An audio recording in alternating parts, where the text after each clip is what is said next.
وادی کشمیر کی آزادی کے لیے کوشش، ایک مجاہد کی سنسنی خیز داستان آپ کے لیے پیش خدمت ہے مشن کشمیر۔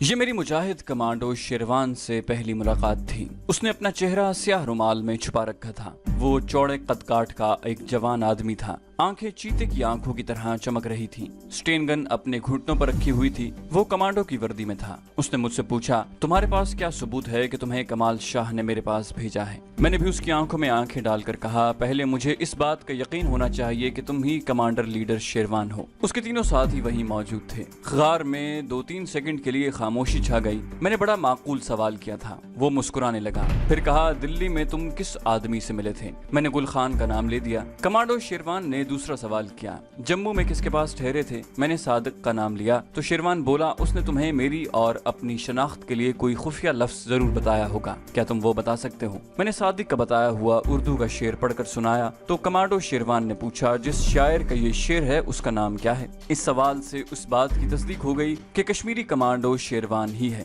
شیروان کو بھی یقین ہو گیا تھا کہ میں صحیح آدمی ہوں اور مجھے کمال شاہ صاحب نے ہی گل خان اور جموں والے صادق صاحب کی رہنمائی میں اس کے پاس بھیجا ہے۔ کمانڈو شیروان مسکراتے ہوئے بولا، مجھے تو یقین ہو گیا ہے کہ تم اپنے آدمی ہو۔ میرا خیال ہے کہ تمہیں بھی یقین آ جانا چاہیے کہ تم کمانڈو شیروان کے سامنے بیٹھے ہو۔ میں نے مسکرا کر کہا، جی ہاں، مجھے یقین آ گیا ہے، اب کسی شک و شبے کی گنجائش نہیں ہے۔ کشمیری کمانڈو شیروان نے اٹھ کر مجھ سے مصافحہ کیا، پھر گلے ملا اور اپنے ساتھیوں سے کہا، تم لوگ اپنی اپنی ڈیوٹی پر جاؤ اور ہمارے لیے چائے بھجوا دو۔ اب غار میں اور کمانڈو شیروان دونوں اکیلے تھے۔ میری جیب سے انڈین سیکرٹ پولیس کا خاص نمبر والا جو کارڈ نکلا تھا، وہ کارڈ اور اسپرو ٹیبلٹ بم کی گولیوں والا لفافہ کمانڈو شیروان کے ہاتھ میں تھا۔ اس کے مجاہد میری تلاشی لینے کے بعد یہ چیزیں اس کے حوالے کر چکے تھے۔ کمانڈو شیروان نے اسپرو کی گولیوں کو دیکھ کر کہا، یہ تو سر درد کی گولی ہے، مگر یہ کارڈ پر کس کا نمبر لکھا ہوا ہے؟ میں کشمیری کمانڈو شیروان سے ان چیزوں کا راز نہیں چھپا سکتا تھا۔ میں نے دونوں باتوں کی اصل حقیقت بتا دی۔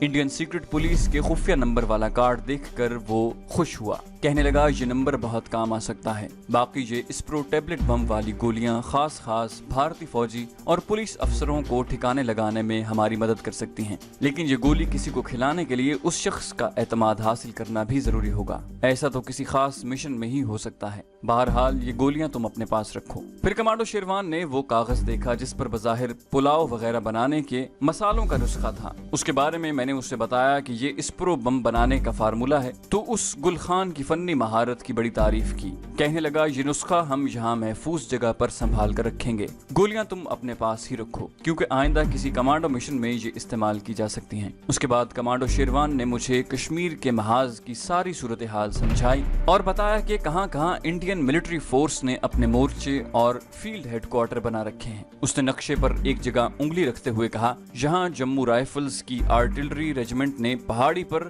کچھ میڈیم توپیں نصب کر رکھی ہیں۔ یہ گن پوسٹیں ہم ابھی تک تباہ نہیں کر سکے۔ ان کے گولے ہمارے خفیہ ٹھکانوں کی نشاندہی پر گرتے ہیں اور ہمیں شدید نقصان اٹھا کر وہاں سے کسی دوسری جگہ فرار ہونا پڑتا ہے۔ ان توپوں کی شیلنگ سے کئی بار ہمارے ایمونیشن کے ذخیرے بھی تباہ ہوئے ہیں۔ میں نے پوچھا، انڈین فوج کو آپ لوگوں کے خفیہ ٹھکانوں کا کیسے پتہ چل جاتا ہے؟ آپ اس کا سدباب کیوں نہیں کرتے؟ کمانڈو شیروان بولا، ملٹری انٹیلیجنس کے آدمی سفید کپڑوں میں مسلمانوں کا بھیس بدل کر ساری وادی میں پھیلے ہوئے ہیں۔ کسی نہ کسی طرح انہیں ہمارے خفیہ ٹھکانوں کا سراغ مل جاتا ہے اور ان پہاڑیوں پر لگی ہوئی توپیں وہاں گولہ باری شروع کر دیتی ہیں۔ میں نے اسے کہا، آپ لوگ ان گن پوسٹوں کے عقب میں جا کر اپنا خفیہ ٹھکانہ کیوں نہیں بنا لیتے؟ کمانڈر شیروان کہنے لگا، ایسا ہم کر تو سکتے ہیں مگر اس طرح ہم اپنے محاذ سے بہت دور ہو جائیں گے۔ ہمیں یہاں رہ کر انڈین فوج کے کینوائے پر بھی اٹیک کرنا ہوتا ہے تاکہ وادی میں مقیم ڈوگرا ریجمنٹوں کو سپلائی نہ پہنچ سکے۔ ہم اس وادی میں کسی جگہ چھپے رہنے پر مجبور ہیں اور یہ ساری وادی اور اس کی پہاڑیاں انڈین آرٹلری ریجمنٹ کی توپوں کی زد میں ہیں۔ ان توپوں کو تباہ کرنے کے لیے ہماری کئی کمانڈو پارٹیاں رات کو جا چکی ہیں مگر کامیابی نصیب نہیں ہوئی۔ ہمارے کئی جوان شہید ہو چکے ہیں۔ ہمیں ہر حالت میں ان توپوں کو خاموش کرنا ہے۔ ایک مجاہد ہمارے لیے چائے لے کر آ گیا۔ ये कश्मीरी सब्ज चाय थी, साथ 2 प्यालियां और नमकीन कुलचे भी थे। ये नमकीन कुलचे छोटे साइज के थे और मैंने पहली बार खाए। कश्मीरी चाय के साथ उनका जायका बड़ा मजेदार लगा। कश्मीरी कमांडो शेरवान ने नक्शे पर कागज लपेटकर एक तरफ रख दिया और कहा, इस पर हम कल बात करेंगे। फिर वो मुझसे कमांडो ट्रेनिंग की बातें करने लगा। बहुत जल्द उसे मालूम हो गया कि मैंने कमांडो की फुल ट्रेनिंग ली हुई है। वो कहने लगा, कमाल शाह एक मर्द मोमिन है। उसने जितने मुजाहिदों को ट्रेनिंग देकर हमारे पास भेजा है, उन्होंने अपनी फन्नी महारत और जुर्रत से काम लेकर फौज को शदीद नुकसान पहुंचाया है। उनमें से अक्सर कमांडो शहीद भी हो चुके हैं। वो अपने मिशन पर गए, टारगेट तो मार लिया मगर खुद वापस न आ सके। तुम्हें तो मालूम ही है, कमांडो जब किसी मिशन पर जाता है तो उसके जिंदा वापस आने की उम्मीद बहुत कम होती है। वो खुद भी मौत को कबूल करके अपने मिशन पर रवाना होता है। फिर कमांडो शेरवान ने जहाद कश्मीर की मजीद तफसीलात बताईं और कहने लगा, हमारे हुर्रियत परस्त कश्मीरी मुजाहिद वादी और शहरों के हर महाज पर इंडियन फौज का डट कर मुकाबला कर रहे हैं। अगर इनमें से कोई शहीद होता है तो 7-8 डोगरा फौजियों को जहन्नम में पहुंचाकर शहीद होता है। हम कश्मीरी कमांडो हैं। हमारा काम महाज से पीछे उन पहाड़ियों में ही रहकर इंडियन फौज की सप्लाई, कैनवॉय, उसके एमुनिशन डिपुओं और दूसरी फौजी तंसीबात पर कमांडो अटैक करके उन्हें तबाह करना है। लेकिन इंडियन आर्टिलरी की ये तोपें हर जगह वादी में हमारा पीछा करती हैं। हमें किसी एक जगह बैठकर किसी मिशन की स्कीम तैयार नहीं करने देती। इस हाइड आउट में आए हुए हमें ज्यादा अरसा नहीं हुआ। अभी तक इंडियन मिलिट्री इंटेलिजेंस को हमारे इस हाइड आउट का सुराग नहीं मिल सका। जैसे ही किसी जासूस ने इस पहाड़ी की निशानदही की, यहाँ तोपों की शेलिंग शुरू हो जाएगी। हमारे लिए सबसे बड़ी प्रॉब्लम यह है कि हम इन पहाड़ियों के अलावा और किसी तरफ नहीं जा सकते, क्योंकि जम्मू से श्रीनगर जाने वाली सड़क इन्हीं पहाड़ियों से गुजरती है और मिलिट्री सप्लाई और एमुनिशन लेकर फौजी ट्रक इसी सड़क पर से गुजरते हैं, जिन्हें हमें हर हालत में तबाह करना होता है। हम चाय भी पीते रहे और साथ साथ बातें भी करते रहे।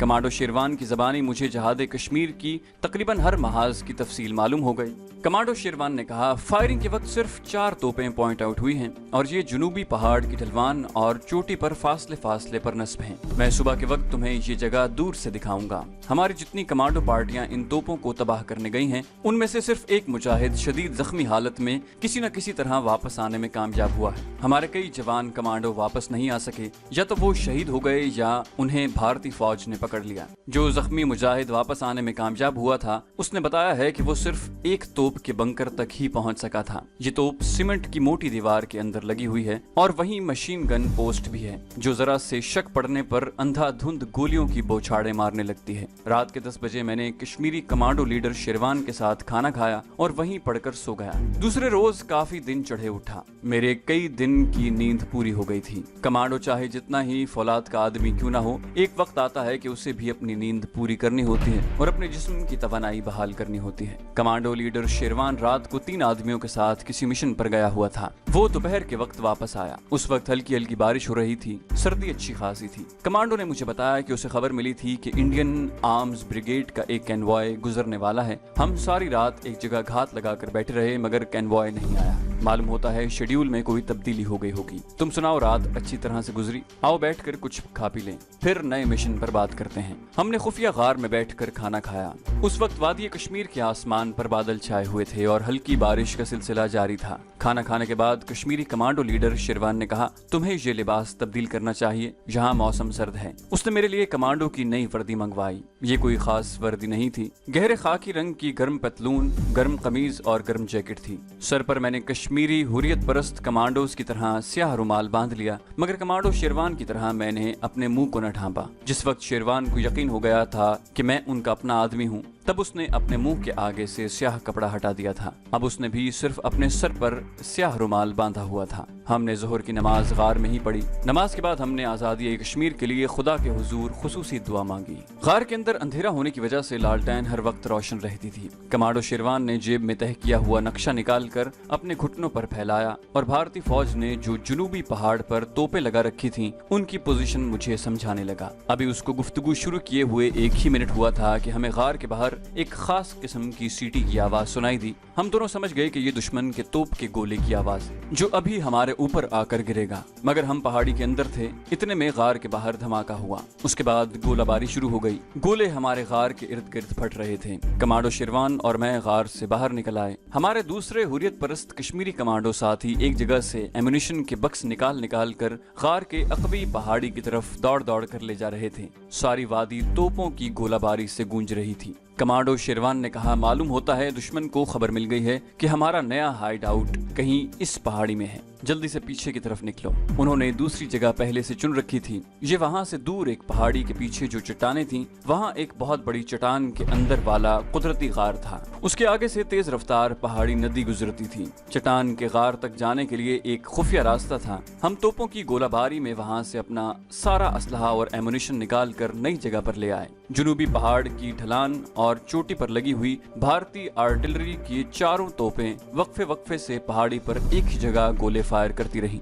हमारा कोई कश्मीरी मुजाहिद न जख्मी हुआ न शहीद। नए चट्टानी गार में आकर शेरवान ने कहा, ये ड्रामा हमारे साथ पिछले कई महीनों से खेला जा रहा है। आसपास वादी में चरवाहों और किसानों के भेस में फिरते भारतीय मिलिट्री इंटेलिजेंस के जासूसों को जरा हमारे ठिकाने का सुराग मिलता है तो ऊपर की पहाड़ियों से इस मकाम पर शेलिंग शुरू हो जाती है। भारतीय फौजी इस तरह खुद आकर छापा मारने से घबराते हैं। एक बार हमारे दूसरे महाज पर वो ऐसी गलती कर बैठे थे। हमारे हुर्रियत पसंद मुजाहिद हाइड आउट्स में पहले से तैयार बैठे थे। इंडियन फौज की प्लाटून जैसे ही पहाड़ी जंगल में दाखिल हुई, उन पर चट्टानों और दरख्तों के पीछे से गोलियों और ग्रेनेडों की बारिश शुरू हो गई। एक भी भारतीय फौजी बचकर नहीं गया था। मैंने कमांडो शेरवान से कहा, मेरे साथ अपना एक कमांडो कर दो, मैं आज रात को ही ये तोपें तबाह करने के मिशन पर जाता हूँ। कमांडो शेरवान ने कहा, मैं खुद तुम्हारे साथ जाऊंगा। मैंने मुस्कुराकर कहा, कमांडर, एक महाज पर एक वक्त में सिर्फ एक ही जर्नैल को लड़ना चाहिए। तुम यहाँ पीछे रहोगे, कोई मुजाहिद मेरे साथ कर देना जो इन पहाड़ी रास्तों से अच्छी तरह वाकिफ हो, बाकी मैं संभाल लूंगा। बारिश भी हो रही है, खुदा करे कि ये बारिश रात भर जारी रहे। ऐसे खतरनाक कमांडो मिशन के लिए बारिश बड़ी फायदेमंद साबित होती है। नए हाइड आउट में आकर मैंने एक बार फिर नक्शे पर तोपों की पोजीशन का अंदाजा लगाया। उस वक्त ये तोपें शेलिंग कर रही थीं। मैंने एक टेकरी पर खड़े होकर सामने वाले पहाड़ की ढलान का गौर से मुशाहिदा किया। तोप जब गोला फायर करती है तो रात के वक्त उसमें से शोला निकलता दिखाई देता है, लेकिन दिन के वक्त सिर्फ धुआं निकलता है। ये दिन का वक्त था। मैंने देखा कि पहाड़ की ढलान पर 4 जगहों से गोले फायर हो रहे थे। इन चारों जगहों से फायर के बाद धुआं निकलता। मैंने अंदाजा लगा लिया था कि तोपें पहाड़ के चोटी से काफी नीचे एक लाइन में नस्ब की गई हैं और इन चारों के दरमियान मेरे हिसाब से ज्यादा 60-70 गज का फासला था, जो पहाड़ी जंगल होने की वजह से 100 गज भी हो सकता था। ये सारी बातें मैंने अपने जहन में बिठा ली थी और उसकी रोशनी में नक्शे पर कश्मीरी कमांडो लीडर शेरवान के लगाए हुए पेंसिल के निशानात देख रहा था। जब मैंने सारी पोजीशनें जहन में अच्छी तरह बिठा ली तो कमांडो लीडर शेरवान से कहा, मेरा ख्याल है हमें इसी वक्त अपने मिशन पर निकल जाना चाहिए। कमांडो लीडर शेरवान ने मेरे साथ एक कश्मीरी कमांडो कर दिया जिसका असल नाम कुछ और था। फर्जी नाम मैं जहांगीर बट रख देता हूँ। ये तरबियत याफ्ता कमांडो था और मेरी तरह जवान था। उस वक्त रात के 9-9:15 बजे का वक्त होगा। हमारे पास एक स्टेन गन थी, 8 ग्रेनेड थे। कमांडो चाकू मेरे पास भी था और ऐसा ही एक खास चाकू जहांगीर बट के पास भी था। जहांगीर बट तमाम पहाड़ी इलाकों से वाकिफ था। जिस वक्त हम अपने खुफिया ठिकाने से निकले तो रात तारीख थी, मगर बूंदाबांदी रुक गई थी। अखरोट और चनार के ऊंचे दरख्तों से अंधेरे में बारिश का रुका हुआ पानी टिप टिप कर रहा था। जहांगीर बट मुझे एक पहाड़ी के पीछे से निकालकर एक छोटी सी वादी में ले आया। जमीन बारिश की वजह से गीली थी, मगर जंगली घास की वजह से फिसलन ज्यादा खतरनाक नहीं थी। वादी के दरख्तों का अंधेरा हमें कुछ नहीं कहता था। हम दोनों A1 कमांडो थे और अंधेरे में भी अपना टारगेट देख सकते थे। हम खुशी से चले जा रहे थे। इस किस्म के कमांडो मिशन पर जाते हुए खामोशी सबसे ज्यादा जरूरी होती है। सिर्फ इंतहाई जरूरत के वक्त हम एक दूसरे से एक आध बात सरगोशी में कर लेते। ज्यादातर हम अंधेरे में इशारों से काम लेते। हम वादी से निकल गए। अब वो पहाड़ हमारे सामने था जिसकी ढलान पर चोटी के करीब इंडियन आर्मी की किसी आर्टिलरी रेजिमेंट ने अपनी 4 मीडियम तोपें डिप्लॉय कर रखी थी और जो कश्मीरी मुजाहिदीन को खास तौर पर हुर्रियत परस्त कमांडोज को सख्त नुकसान पहुंचा रही थी। जहांगीर बट चलते चलते रुक गया। वो झुककर कुछ देखने लगा, फिर मेरे करीब होकर दबी आवाज में बोला, दोस्त हम ठीक रास्ते पर जा रहे हैं, मेरे पीछे पीछे चले आओ। हमने एक बरसाती पहाड़ी नाला अबूर किया। पानी हमारी पिंडलियों तक था, मगर बड़ा तेज रफ्तार। दूसरे किनारे पर जंगल का एक खुला तख्त आ गया। यहाँ कहीं कहीं अमूदी चट्टानें रात के अंधेरे में ऊपर को उठी नजर आ रही थी। जहांगीर बट इन जंगलाती पहाड़ी रास्तों का आदी था। हम चलते चलते एक खड्ड में उतर गए। ये खड्ड आगे जाकर एक तरफ मुड़ गई थी। वहाँ झाड़ियां ही झाड़ियां थीं। रास्ता पत्थरों से भरा हुआ था। खड्ड में हम काफी देर तक चलते रहे। उसके दोनों किनारे दीवारों की तरह ऊंचे थे। खड्ड से बाहर निकले तो चिनार के दरख्तों के झुंड ऊपर को जा रहे थे।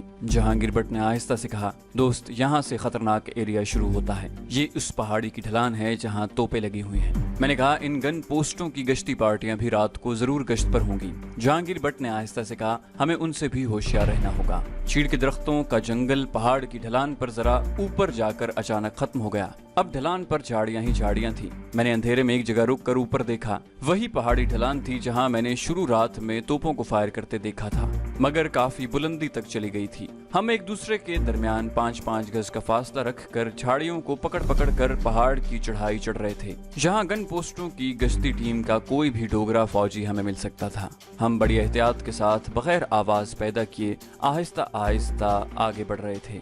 रात के अंधेरे में अंदाजे से दुश्मन की तोपों के बंकरों को पॉइंट आउट करना आसान नहीं था। जब हम तकरीबन पहाड़ की आधी चढ़ाई चढ़ गए तो मैंने जहांगीर भट्ट को अपने मुंह से एक परिंदे की हल्की सी आवाज निकाल कर रोक दिया। वो वहीं झाड़ी में बैठ गया। मैं टेक कर चलता उसके पास गया और सरगोशी में कहा, मुझे सिगरेट के तंबाकू की बू महसूस हो रही है। जहांगीर भट्ट ने सांस 2-3 बार ऊपर खींचकर फजा को सूंघा और आहिस्ता से बोला, लगता है गन पोस्ट के पेट्रोल पार्टी के आदमी आसपास ही कहीं हैं। तो दोस्तों, ये थी हमारी आज की एपिसोड। उम्मीद करते हैं आपको हमारी कहानी पसंद आई होगी। जाने से पहले इस वीडियो को लाइक कीजिए और शेयर करना मत भूलिए। कमेंट करके हमें बताइए कि आपको हमारी वीडियो कैसी लगी। और अगर अभी तक आपने इस चैनल को सब्सक्राइब नहीं किया तो इसे सब्सक्राइब कीजिए और बेल आइकन दबाकर ऑल नोटिफिकेशंस ऑन कर लीजिए।